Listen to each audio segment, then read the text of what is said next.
block or anything like that. But there are things called premature ventricular contractions, which is normal. Usually they might cause symptoms like lightheadedness, but rarely they cause symptoms. It's a normal, as you get older, they occur more frequently. In most adults, after the age of, I forget, 70 or 80, if you just look at any normal adult, you'll have those, what we call PVCs.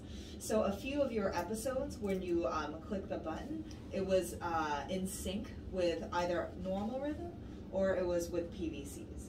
So it's possible that your PVCs are causing these symptoms, but it could be something else as well. Okay. So explain the PVC thing to me. Sure. Yeah, I read it, but explain it to me. It's a variant of normal, basically. It's just your heart, basically your heart has a few chambers, and then the bottom chambers are the ones with the more muscle, and they contract, and that's what pushes the blood to either to your lungs or to the rest of your body. So it's basically a premature contraction. Basically, it contracts a little earlier than it should. Right. All right, and then usually they don't, they're benign. They're not going to cause really any trouble. The only trouble that they could cause is if you have symptoms from them. Okay. Okay. But we also want to make sure, when you're in cardiology, we want to make sure there's nothing else going on. We don't want to just focus on something that we try to piece together. So, do you have any other symptoms? Meaning, when you're walking, when you're going upstairs, you ever get short of breath, lightheaded? Any other instances where you feel lightheaded? It's funny. If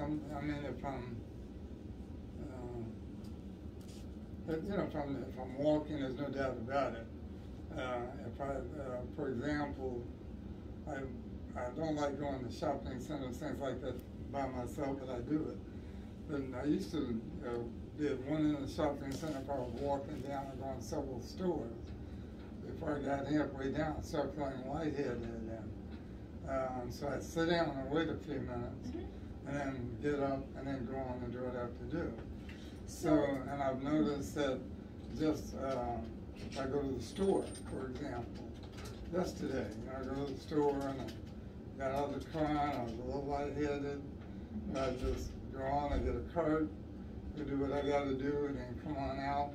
So it seems like the lightheadedness is becoming more. It's more, okay. More often than it used to be. I mean, it's becoming more the norm versus going away.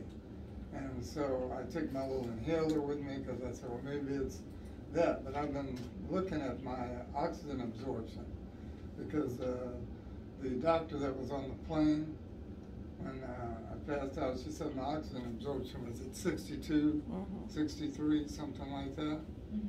And she said, you need to go see your doctor and sure. It out. So let me ask, so I know your Dr. Ansari had said you have an 8-year history of dizziness. Right. Is that correct? So is what you're feeling now that you're describing similar or just like a progression of what you've been feeling for the past many years? Is it different or is it same but worse? I think it's kind of the same but worse. Okay, so you're telling me when you're walking, you sometimes get lightheaded and you need to sit down. Yeah. How long can you walk for before getting lightheaded? I don't think I can go very far before that. Maybe if I walk 5 minutes. So what about from your car to the building today? Did you get lightheaded? No, I didn't notice it. But see, what's happening is I'm starting to manage it, if you want to call it that. Sure. I started feeling like that, and I said, okay, I just got to get to where I'm going. I'll take a couple of deep breaths, because that's what the doctor on the plane told me. Sure. He started feeling, take a couple of deep breaths. If you're someplace you can hold on to something, do that, or sit down. So right now you can only walk about 5 minutes before getting lightheaded. Yeah, something like that. Really? Before. Okay. And sometimes I get up and I start walking and it happens just like that. I thought you said you had vertigo. That's what my old doctor told me years ago. Okay. He thought it was vertigo. So when you get lightheaded, do you feel short of breath as well? Yeah, I used to feel a little short of breath. Okay. Have you noticed that? That when he's walking, he needs to sit down every, let's say, 10 minutes or so, or?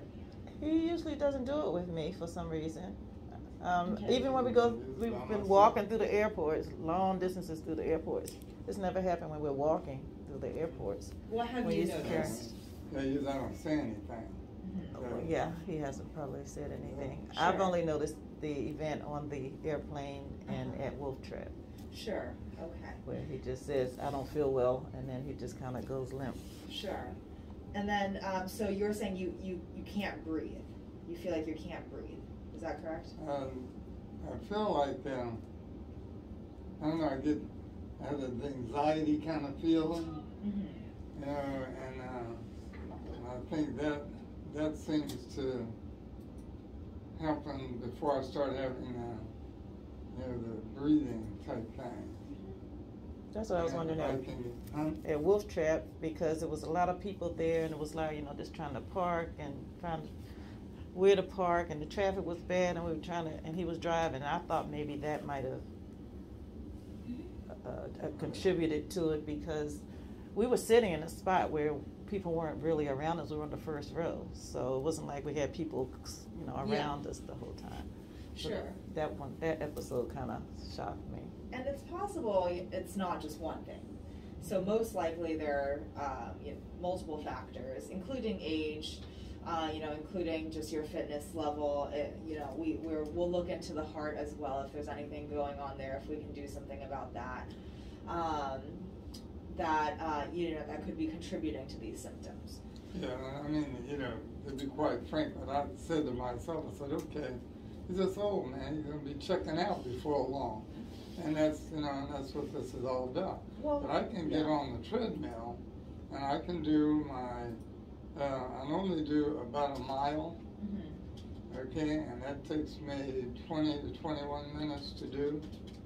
And I have the treadmill elevated to 4, and the speed up around 2.8, 2.9, 3, and do that 5 days a week. Wow, okay. And I get tired right at the end. It's a little more of a struggle to get right to the, you know, but if I'm doing, so it's not like I don't have the endurance I need, but I can't get out and walk on the sidewalk no mile, you know, without getting dizzy or without, you know, something to stabilize it. Okay. So in there, you know, moving on to the, you know, the heart thing, or the handle things there. So I feel that if I do my stretches in the morning, because I got this shoulder issue, you know, my shoulder kills me, and I don't sleep well. They had me in the sleep class, and I was waking up 2 or 3 times a night, regularly. So I sleep 2 hours and I'll wake up. But now I'm sleeping more like 4.5 to 5. So that helped. But I still don't feel like I have enough sleep. Sure. And so you're able to walk 20 minutes or a mile on the treadmill. Right. You're holding onto the handlebars, but you can't walk that much outside because you feel dizzy. Yeah. And so I wanted to clarify also the difference between dizziness and lightheadedness. Do you feel like you're losing your balance, or do you feel lightheaded, meaning like your head's almost buzzing, you feel like you're about to pass out every 5 minutes? Or is it more like you're about to fall? That's an interesting question, because I feel like I'm about to fall. Okay. That's what happens, and so I just it is, to me, it's like it is like being lightheaded, because all of a sudden I start focusing on you know, I'm getting this lightheaded feeling. So describe lightheaded for me. Okay, lightheaded to me is I'm a little out of balance, and I start to see the little speckles sometimes, and I just I don't feel like I'm getting enough oxygen. And maybe that's just because she told me I wouldn't. Okay. Your oxygen actually on the plane was in the 80s. It was 82 and then it went up to 88. So it's not too bad. It wasn't in the 60s. It was documented as in the 80s, so it wasn't too bad. Oh, no, it was documented in the 60s. where? In the doctor's notes Dr. after the Jones, episode. She must have written yeah. it down wrong. It was You 60s? were there. Okay. Because they were getting ready to definitely make an emergency landing Oh my goodness. in okay. Richmond unless his Yeah, levels they got were back getting- up. Mm. They thought I had a Okay. heart attack. They were getting ready to land the plane. Like Oh, you yeah. said, in Richmond. Yeah. When I Okay. got to Reagan, they had the emergency folk all there. Oh, the wow, gurney, okay. and Oh, yeah. they had I'll all make the a note of stuff, that to and make then sure it's corrected. It was a big deal. We wouldn't let anybody off the plane. So Sure. We got got me off out, first, and yeah. So no, it wasn't any. Okay. It went from the 62 to 63 up to about 82. Yes. Okay. And they said When once she- it got to that level, then The doctor. They would. Yeah, she went back up to first class. Oh. Okay. But she was very helpful because, when I came to, she had a little thing on my hand.